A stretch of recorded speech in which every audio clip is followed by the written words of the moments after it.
feel like we were gonna dance. We're gonna hug. We're Latinas. You know we do that. Latinas. Anybody here Latino? That's right. All right. We're so excited to have you, Tefi. Thank you so much. Thank you so much for having me. I didn't think I'd be back in Texas twice in 1 week, but here I am. Very exciting. So you were just at South by Southwest, and now we're at the SGCC conference, right? So how do you feel?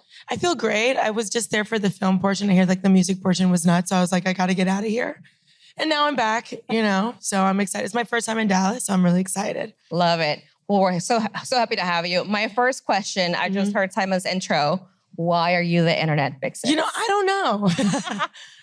Who named you? I definitely didn't name myself. I hate it when you meet somebody and like my nickname's Turtle. I'm like, oh, who named you Turtle? They're like me. I'm like, that's not a nickname. That's not a nickname. That's a stage name.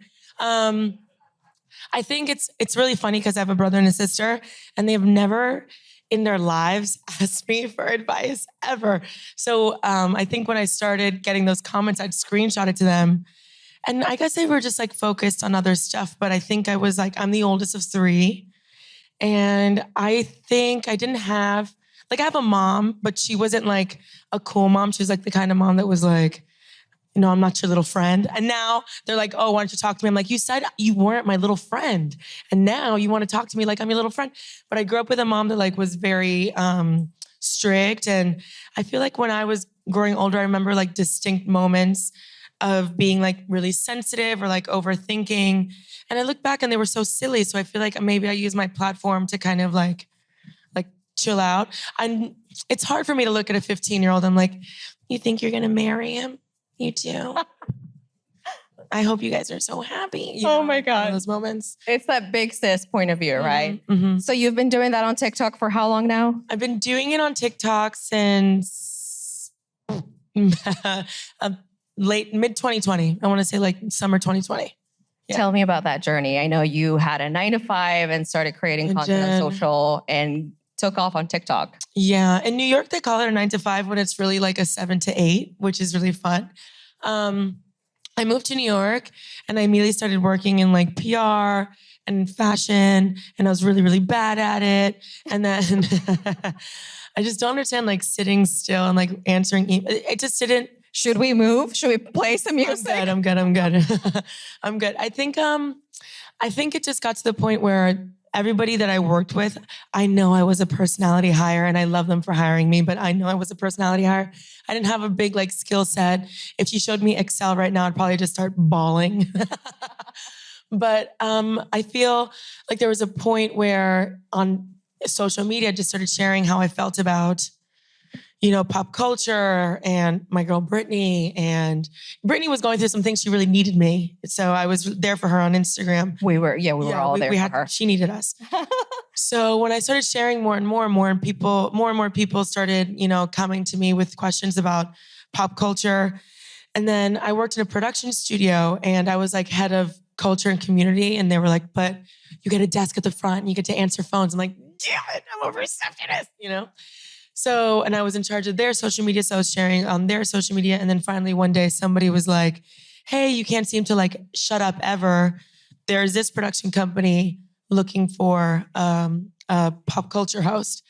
And I've always known that I wanted to, I call it being a storyteller. When I was a kid in elementary school, maybe your elementary schools had it, but a woman would come on stage and read to this auditorium.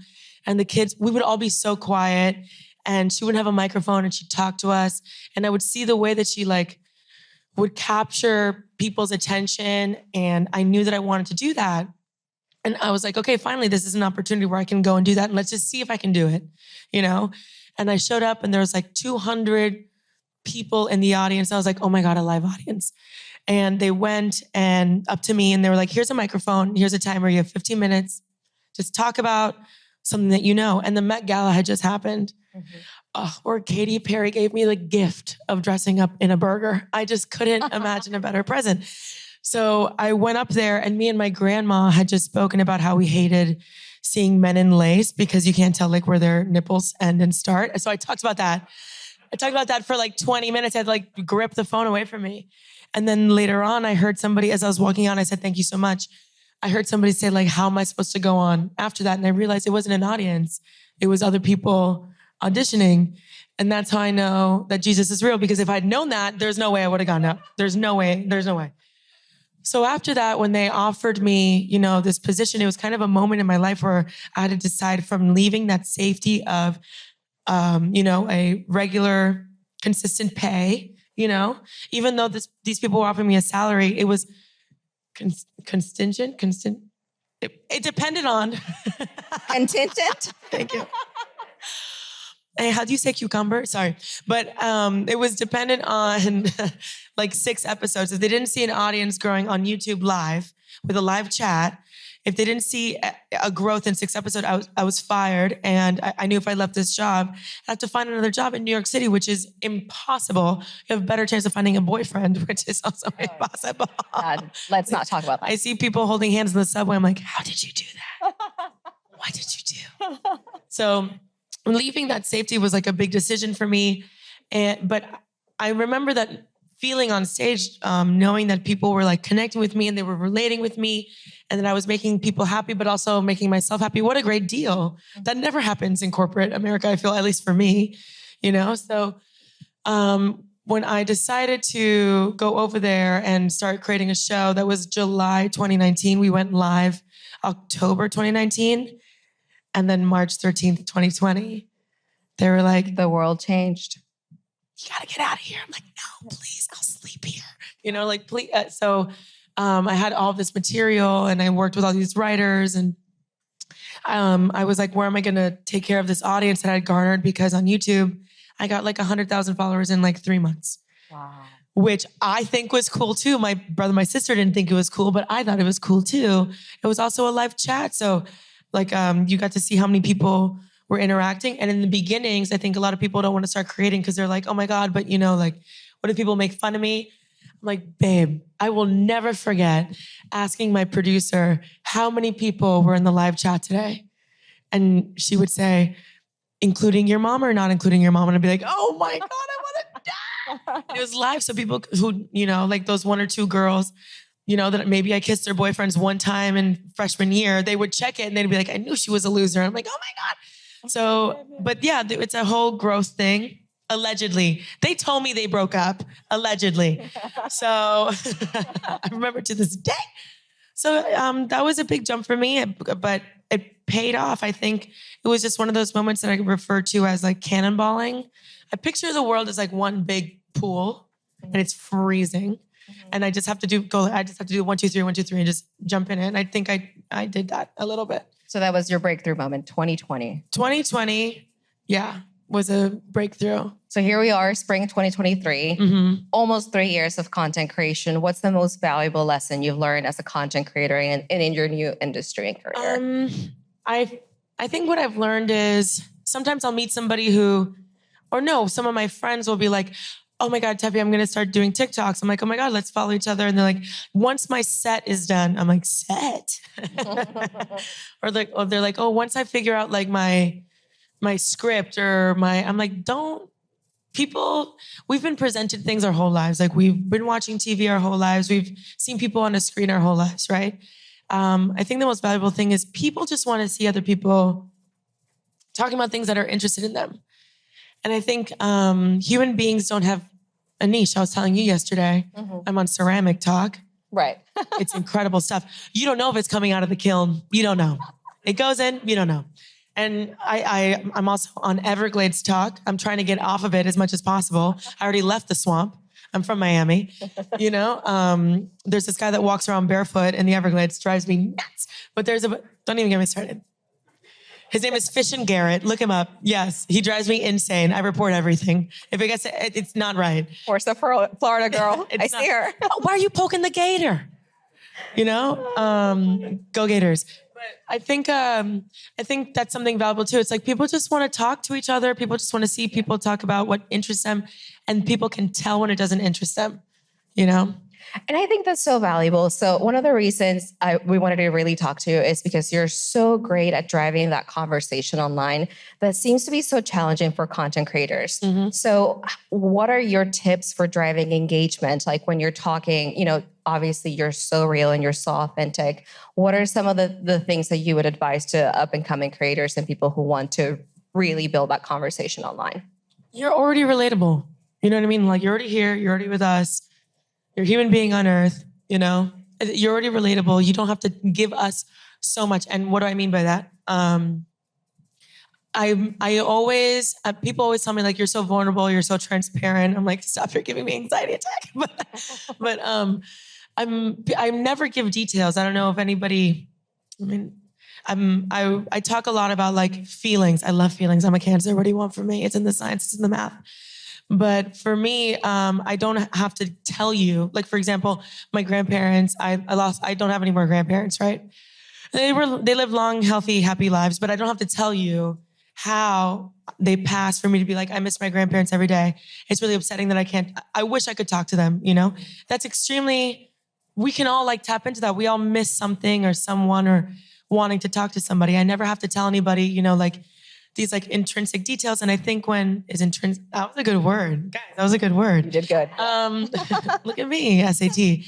I think the word authentic and transparent is like, makes people kind of like a little sweaty around the collar. You don't have to give us everything or like tell us every bad thing that's ever happened to you or every moment you looked in the mirror, you didn't like what you saw, or like every horrific detail of a breakup or a disappointment. I could literally just tell you, my mom and I's relationship got better when I moved away. You know, I don't have to tell you, that she told me stop smoking cigarettes in your car. And I said, no. And yes, of course I did. I'm scared of her. I'm terrified of her. She's a Colombian Scorpio. You'd run. I did. So I think that's something I would tell creators, like you don't have to be so incredibly naked in front of the internet. You can just tell us how you feel. And I feel like if you start giving us those like minute details, you either regret it, and you're like, oh my God, why did I tell everybody that? Or two, it's no longer a conversation. You're kind of presenting yourself to people when you're already relatable, and people online already want to like you. I feel like everybody that's online, they start thinking about all the people that are gonna hate on them or whatever. But what about the people that are gonna love you? Right. Like us. Yes, already. Mm-hmm. Yes, already. So I have a question for you. So we, a lot of times as brands, we focus on KPIs. And one of those KPIs is engagement. Obviously, your focus is to make sure you have an authentic connection with your audience and have a real conversation. How do you balance the two? And how do you, what would you advise to those who kind of want to take off to kind of help them bring value to the brand? I mean, it's two things. One, for me, I try to keep it conversational. I do have kind of like a math to it, I guess. I always try to keep content informative or educational or relatable or entertaining. And one other thing, or cute. No, I don't know, but it's like one more thing. But I try to keep it in that realm, right? And I try to pretend. It's like when you're breaking up with somebody, like how would you want to be broken up with? Whenever I'm getting like an ad, I'm like, how would I want this to be told to me? I think about it that way. But also when it comes to the brand side, there's a team of people, and thank God, I've never worked with a team that I don't like. But there's a lot of times when the brand will kind of not even push back, be like, no, this is what we want. You kind of have to meet in the middle and be like, yeah, but you want to work with me. You got to trust me. I know what people from my side of the neighborhood, want to hear, So it's kind of like working together, but I don't think you should ever stray away from, they'll know once it's scripted. Every time I get a script, I try to look it over and I'm like, hey, can I not say spectacular or rad? I've never said that in my life. Somebody one time gave me this script and they're like, okay, Tefi, say here's the tea. I'm like, I refuse. I will not be saying what's the tea. I'm 32 years old. Don't let the Botox fool you, So I try to keep it as like, I try to keep it like this. Like, hey girl, Samsung is coming out with S23 Ultra, whatever. So I just try to keep it in that hey girl realm.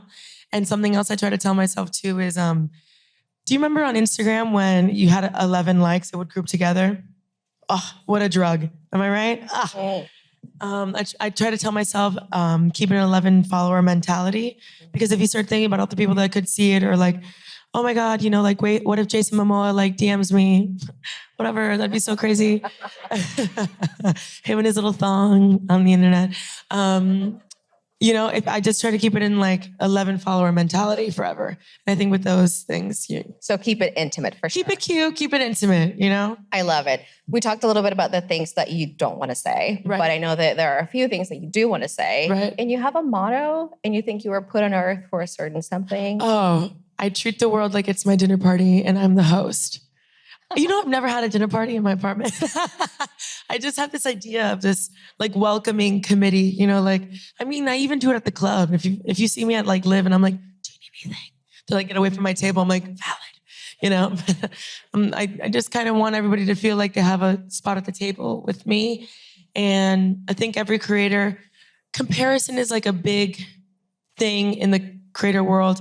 You'll meet other people and they're like, well, why did she do that? Or like, can you believe that Dubai trip was like insanity? I'm like, you guys don't even want to go to Dubai. Everybody's so upset about it, And I think the idea of the dinner party for me is me creating seats for people, You can go to trips happen all the time, or like award shows or these events. They happen every year, but like, let's sit at the table. Let's talk about something. Right. And that table is your TikTok account, right? And so how important is for you that table you've created and then community that comes, every day to eat at your table? How important is that community? I feel like a community only works if you're within it, If you're also part of that community. What I mean by that is like anything else is just like an audience. Just like a following. Some people say fan base. I rather die than say it. But the idea of how important a community is everything. But I think people get really like macro about it. I like to get micro. There are people who are in their 30s on the internet. Like there are dozens of us, like Arrested Development. I feel there are people who are big sisters. There are people who are the older sisters. I'm the oldest from a first generation Latin family. There's the Latino community, There are people who it can get more. Miami's a community. It's super vital because those are people who at the end of the day, one, they support me. And two, I truly feel like accountability is like such a love language. And I'm not scared of people disagreeing with me because I'm not a hateful person. You know what I mean? Team Selena. But at the end of the day, I feel like a community is somebody who tells you like, hey, that's not right. And I've had a lot of those moments too, where people are like, I disagree, or that's not right. And that's how much I appreciate. Communities keep you modern. They keep you in check. They look out for you, but also like you should do the same. I try to get to know the people in my community all the time. That's another piece of advice. I feel like a lot of content creators, especially after the pandemic, it's just like agoraphobia. Like Jack Nicholson in that movie with the little dog. You know what I'm talking about? Anybody? With Helen Hunt? Thank you. Thank you. They don't leave their house, or they get nervous to meet other people, or like you think people aren't going to like you in real life, or people are going to think, oh, they look so different in real life. It's not true. You should get to know the people around you too, because it's such a unique experience of like being a creator that only other creators know, that like this madness, this like acute insanity that we've chosen that's like so much fun. Does that make sense? Yes? Okay. Thank you. Mm-hmm.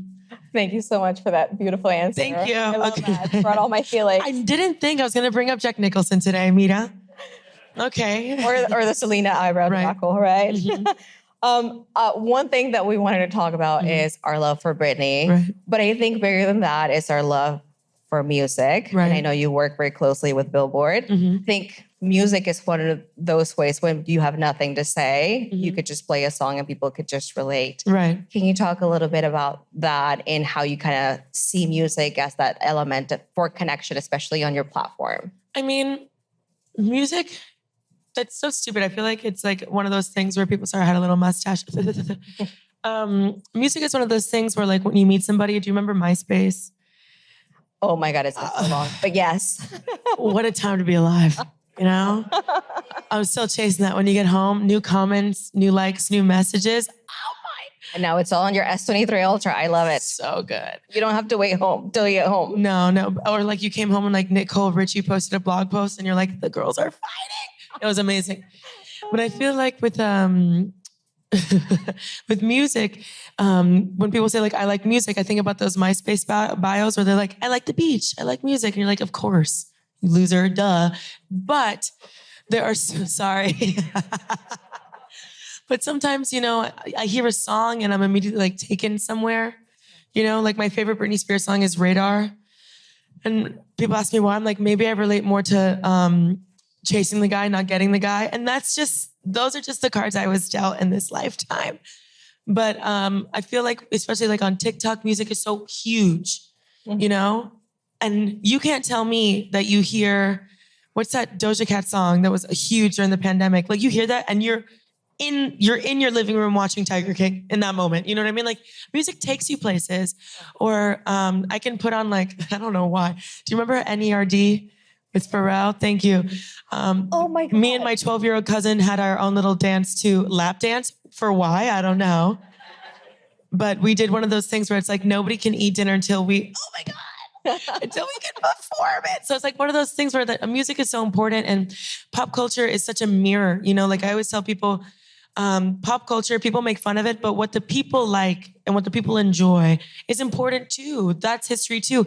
The only reason we know what the ancient Romans did and what they thought about things is graffiti.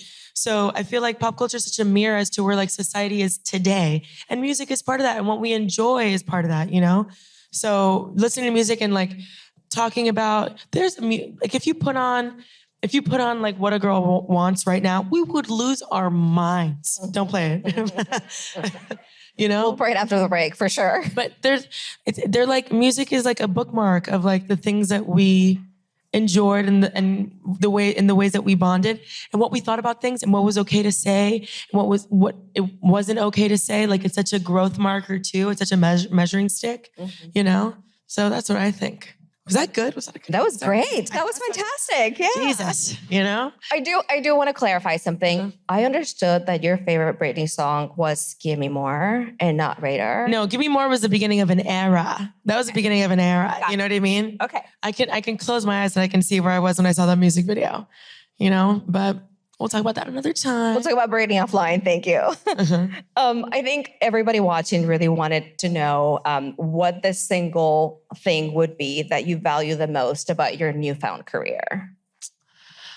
I really appreciate, one, the human connection. I always tell people technology could never replace the human connection. It could only enhance it, And I appreciate that experience. I also appreciate, I kind of compare it to astrology sometimes. There'll be times in my life where I meet somebody who doesn't appreciate, science and math and astrology. And they'll say something like, well, that doesn't sound like me. And I'm like, well, that's so wonderful too through this conversation. Also knowing what doesn't resonate with you is also a learning experience, like recognizing what you are not is also as valuable as what you are. And I feel like being online and having people constantly kind of tell me what I am or who I am or what I think or what I should do with my hair or my nails, and I won't. You could tell me to cut my hair. My ends could look like hay. You tell me to cut my hair, I'm letting it grow to my knees. I'm not touching it, But I think what I value the most is the journey of tapping into a profound confidence and creativity. And I think as people sometimes, especially because we grew up with social media, we wonder a lot if we are likable, And I think through this journey, I've learned, that's such I think it's objective or subjective. It's one of the ifs. It's one of the tivs. And I feel like I am likable and a lot of me isn't perfect. And I never expected social media to show me how human I can be. And if it wasn't for social media showing me those sides of myself or the things that I need to work on, I don't think I would be able to connect with people as much as I do because I have more empathy and compassion for people like me and not like me, Right. I love that. So I hope that makes sense. Sometimes I don't know if I'm going to land that plane. I don't know. We're there.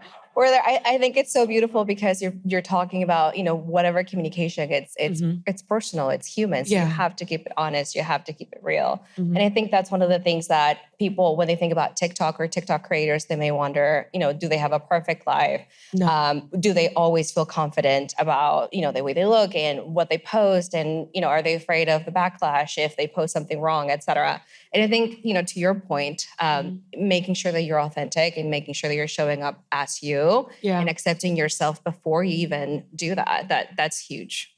Yeah. Also, people are obsessed with like views and stuff, but it's so crazy. There's so many times on the street, like I'll be getting my hangover bagel, which is when I look the most gorgeous. And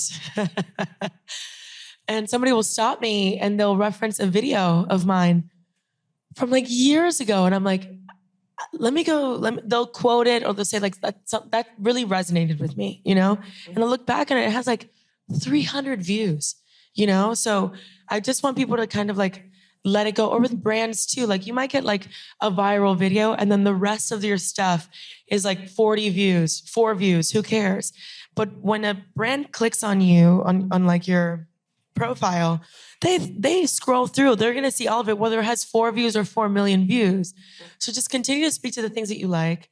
Enjoy yourself. And if you don't want to post about something, how many times people want me to post about what's going on right now? Like somebody wants me to post about Fleetwood Mac. Maybe I'm not ready to talk about it.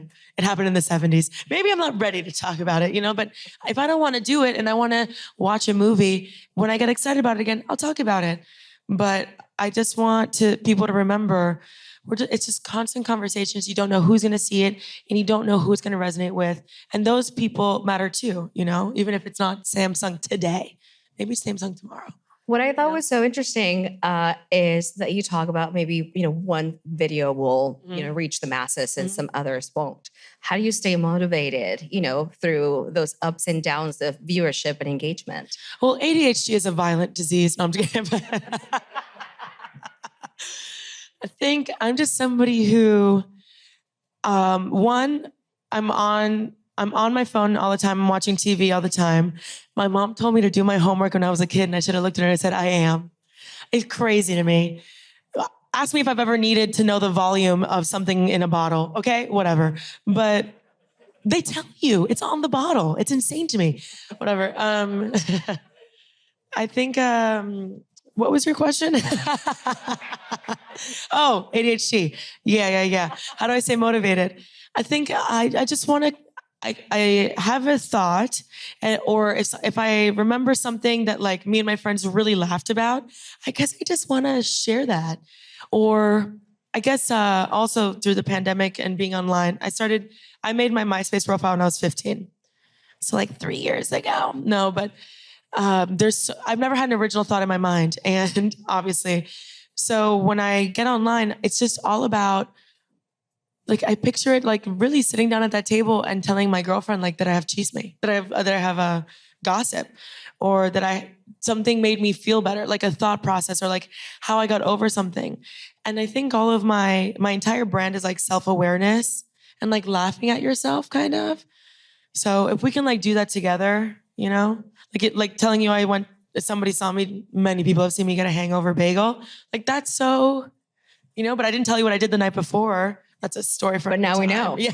Now we know. Now you know. Yeah.